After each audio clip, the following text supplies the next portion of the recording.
जहां सीएम योगी आदित्यनाथ गाजियाबाद के दौरे पर हैं। यहां सीएम योगी आदित्यनाथ नेहरू नगर के सरस्वती शिशु मंदिर में एसआईआर को लेकर संघ और बीजेपी के नेताओं के साथ समीक्षा बैठक कर रहे हैं। वहीं बैठक में मेरठ मंडल के क्षेत्रीय पदाधिकारी, सांसद, विधायक, विधान परिषद सदस्य मौजूद हैं।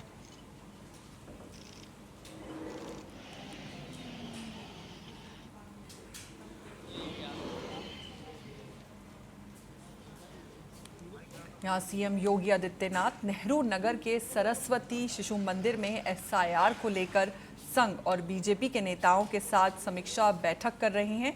वहीं आपको बता दें कि बैठक में मेरठ मंडल के क्षेत्रीय पदाधिकारी, सांसद, विधायक, विधान परिषद सदस्य मौजूद हैं।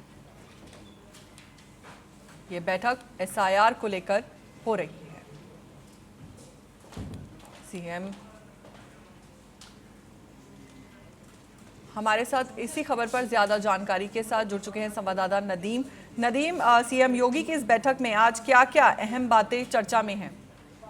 देखिए, गाजियाबाद में योगी आदित्यनाथ जो मुख्यमंत्री हैं उत्तर प्रदेश के, उनका आज दौरा है। गाजियाबाद में लिमिटेड समय के लिए उनका दौरा है। हालांकि बता दें आपको, गाजियाबाद से पहले वह मुरादाबाद पहुंचे थे। जिस तरीके से उनकी तैयारी मुरादाबाद को लेकर थी, यहाँ पर मीडिया से दूरी बनाते हुए गाजियाबाद में संघ के साथ उनके एसआईआर को लेकर मीटिंग की जा रही है। उसकी समीक्षा बैठक है। हालांकि मीडिया से इस कार्यक्रम को काफी दूर रखा गया है। फिलहाल के लिए जानकारी के लिए बता दूं आपको, गाजियाबाद में जिस तरीके से योगी आदित्यनाथ का दौरा लगातार गाजियाबाद में आता जा रहा है, उससे कहीं ना कहीं नदीम, आपसे ये जानना चाहूंगी कि एसआईआर को लेकर हो रही समीक्षा में अभी तक क्या अपडेट मिल सका है? देखिए, गाजियाबाद के जो जिलाधिकारी हैं, उन्होंने लगातार इस कार्यक्रम को लेकर, जिस तरीके से एसआईआर को लेकर जिस तरीके से वो अपने कार्यों को कर रहे हैं, उससे कहीं ना कहीं योगी आदित्यनाथ भी बेहद खुश नजर आते हैं। उसके साथ साथ अगर आप जो आज की बात की जाए तो आज भी संघ के साथ में मीटिंग है, लेकिन इससे कार्यक्रम को मीडिया से काफी दूरी बनाकर रखा गया है। जिस तरीके से योगी आदित्यनाथ गाजियाबाद पहुंचे हैं, उससे कहीं ना कहीं आगे भी चुनाव को लेकर तैयारियों पर भी जोर डालने की बात सामने आई है। हालांकि संघ के साथ इस मीटिंग से कहीं ना कहीं कुछ जो चिंता की जो बातें हैं, वो पार्टी के लिए वो दूरी जो बनी हुई थी, वो कहीं ना कहीं उसकी नजदीक जो है वहां सामने आएंगी। जी नदीम, संगठन और बीजेपी नेताओं की मौजूदगी से इस दौरे का क्या महत्व नजर आ रहा है? देखिए, फिलहाल मैं बताऊं आपको, संगठन जिस तरीके से संघ के साथ में मीटिंग है, उससे मीडिया को हमेशा दूर रखा जाता है। लेकिन क्या कुछ अहम बातें वहां कह के जाएंगे, वो आने वाले अभी समय में पता लगेगा। फिलहाल के लिए मैं बता दूं आपको, जिस तरीके से दौरा है, उस दौरे को देखते हुए जो मुख्यमंत्री योगी आदित्यनाथ हैं, वो कहीं ना कहीं समीक्षा को लेकर लगातार गाजियाबाद का दौरा कर रहे हैं। तो कहीं ना कहीं बहुत महत्वपूर्ण संघ देखा जाता है किस तरीके से गाजियाबाद को लेकर जो आगे में तैयारी है, वो लेकर योगी आदित्यनाथ गाजियाबाद लगातार आ रहे हैं। जी शुक्रिया नदीम, आपका पूरी जानकारी साझा करने के लिए। अगली खबर लखनऊ से है, जहां सीएम योगी आदित्यनाथ ने सरकारी आवास पर जनता दर्शन में लोगों की समस्याएं सुनी, उनके निराकरण के लिए उन्हें भरोसा दिया। साथ ही अधिकारियों को निर्देशित किया कि पीड़ितों की मदद और पात्रों को शासन की जन कल्याणकारी योजनाओं से लाभान्वित करने में देरी नहीं होनी चाहिए। इसमें किसी तरह की कोताही बर्दाश्त नहीं की जाएगी। दिक्कतों का पता लगाकर निराकरण कराया जाए।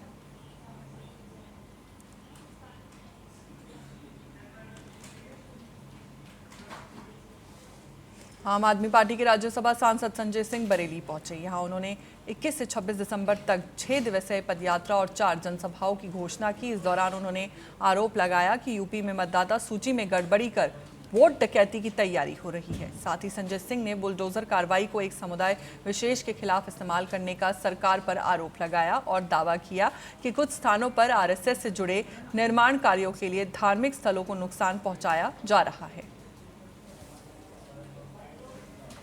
30 तारीख से 26 तारीख तक रुहेलखंड में रामपुर, मुरादाबाद, अमरोहा जिले को कवर करते हुए वोट बचाओ संविधान बचाओ पदयात्रा आम आदमी पार्टी की ओर से आयोजित की जाएगी, जिसमें हजारों की संख्या में हमारे कार्यकर्ता जुटेंगे और एसआईआर के जरिए जो वोट की डकैती कर रही है भारतीय जनता पार्टी, उस मुद्दे को हम लोग मजबूती से उठाएंगे, नंबर 1। और दूसरा, जो संवैधानिक हक मारा जा रहा है, और मेरा सीधा आरोप है कि बीजेपी संविधान को खत्म करके आरक्षण की जो व्यवस्था है उसको खत्म करना चाहती है। ये एक इनकी गहरी साजिश का हिस्सा है।